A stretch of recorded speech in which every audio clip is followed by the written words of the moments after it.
మీరు చూస్తున్నారు FIR news. తాజా వార్తలు, కీలక అప్డేట్స్ కోసం మా ఛానల్ను సబ్స్క్రైబ్ చేయండి.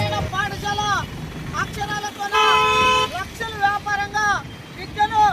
వ్యాపారంగా మారుస్తూ మరి దోపిడీకి పాల్పడుతున్నటువంటి పరిస్థితి ఏర్పడింది.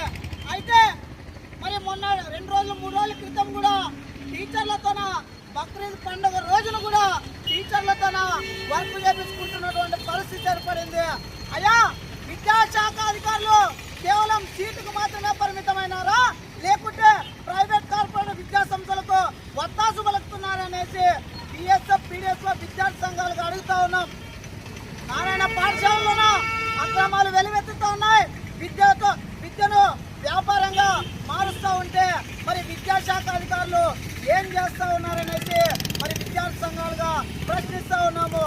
అయితే సెలవు దినాల్లోన మరి పాఠశాల రన్ చేయకూడదనేసి విద్యాశాఖ అధికారులు మరి మెమో జారీ చేస్తే ఆ మెమోలను పక్కన వాడేసి ఇష్టానుసారంగా మరి వ్యాపార ధ్యేయంగా పనిచేస్తున్నటువంటి పరిస్థితి ఏర్పడింది.